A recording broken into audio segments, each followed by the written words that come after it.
All right, so what we're gonna work on today is some of the fittings we have that are particular to the standpipe kit. Anything that's standpipe equipment, whether it be the nozzle tip, which will be blue because it's a 7/8 tip. Same tip is on your pre-connects, but we want that tip particularly to be on our standpipe packs. The shut-off bail has a blue chip in it because it's got a 1-inch bore. Once you take the tip off, now you got a 1-inch bore on your nozzle. The stuff that's in the bag. So the increaser fitting, we might need that right here. We're gonna simulate our hookup. And now this is the new fitting that I wanna really go over. So this is a thread adapter. So this goes from a fire department 2.5-inch female to a pipe thread, a tapered 2.5-inch pipe thread. So what's been happening, and it used to happen in the city, this nipple would be missing. This is a rack nipple. This is so you can hang a hose rack on it. It's got a shoulder on it. It's a pipe thread up here and a fire department thread down here. Sometimes when you go to get this cap off, it'll back out. It's already happened to the companies a couple of times. They're doing their hookup on the floor below. Truckers upstairs searching for the fire apartment or fire area, and the company's setting up. And then in the process of taking the cap off, the nipple backs off. Now, that's a pipe thread. We had no means of hooking up. Now we do. This is how it goes. This is the pipe side. This is for the hose side. All right, so we're doing our hookup on the floor below. We identified the fire department.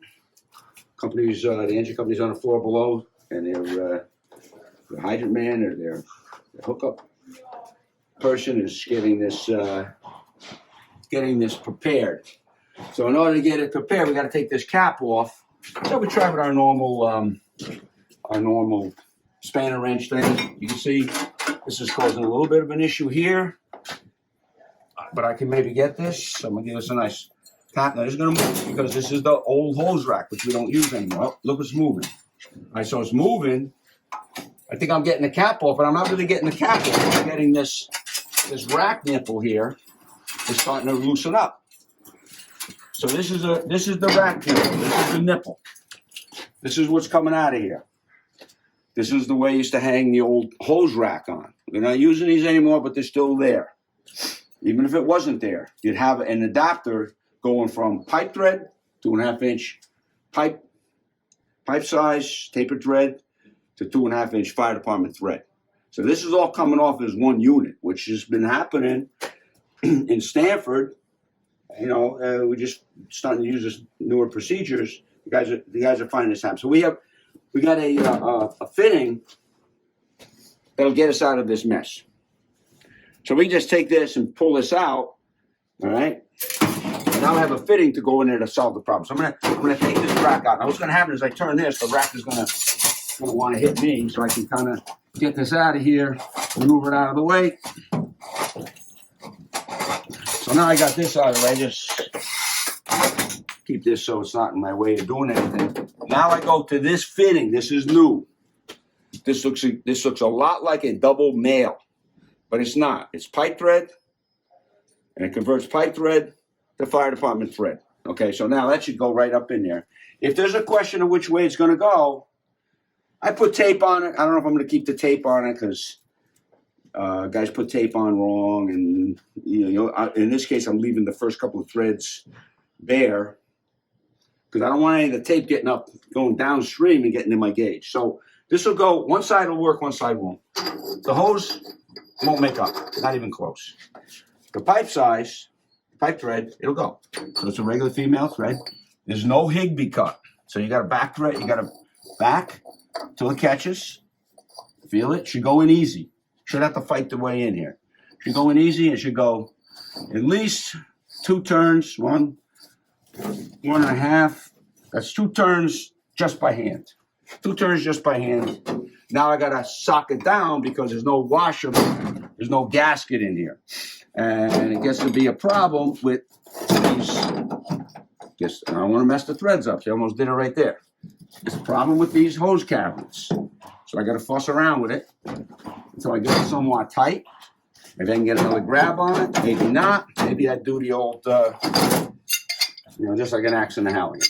Okay, I use these lugs and I drive it. Every tool's a hammer. So I got that pretty good. You can see now all my Teflon went up into the female.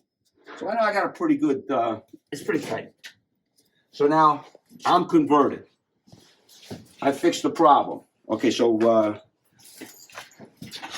yeah, so let's go with our setup. Who's got the hydrant today? Who's a hydrant guy? I don't know, Mo? Mo, you're up. You got hydrant dude? Okay, Mo, come on, let's go. Bring all your stuff up here. Put your bag, have it right here. Everything right here. There you go. Okay, so now, let's get an elbow on there.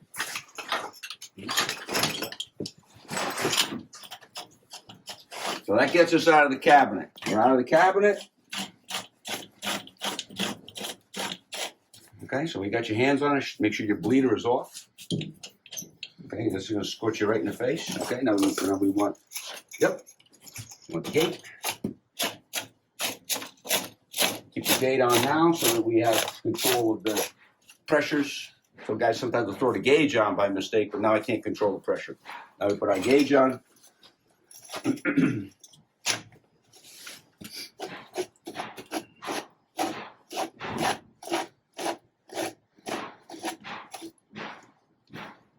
Good. Pretty much a standard setup. So what we would do now is, so I'm set up. I got my hose bundles there. I got to do my bleed. I got to do my purge. All right. I want to get any debris that's in here. I want to do a short purge. Any heavy debris, I want to blow it out. So what I would do is I'd close this, make sure that's closed.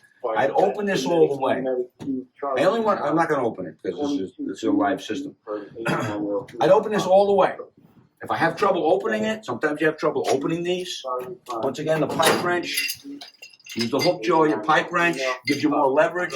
I can hook it back in here somewhere and get that first. So that's tight. So I want to go this way with it. And I can horse this down. Okay, just get the first turn on it. And then what I do is, this is all closed. I open this all the way. First time, all the way. I don't touch this no more.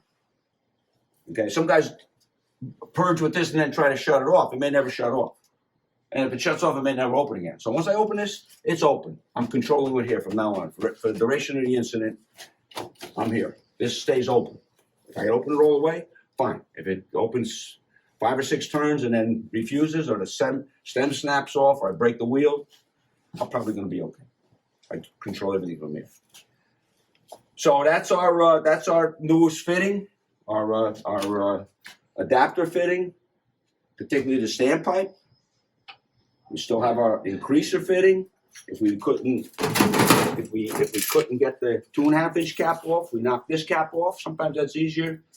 And then so dig out your where's your increaser fitting here? Increaser fitting would go right on there. All right. Now this fitting is how you extend hose lines. If you've got a 2.5 in a commercial building, and you want to add a length. That's the term we're using. Just call back. I'm adding a length. I want to put another length of 2.5 on there. And I got a 2.5-inch controlling nozzle. When I take the tip off, I'm down 1.5 inch threads again. If I want to add a length, I'm going to need this. So we must start putting these in the regular inventory of fittings. Okay, this is new for us. It's a new fitting for us. Not new. We use them in the city. We use them all the time because down there, there's a lot of 2.5.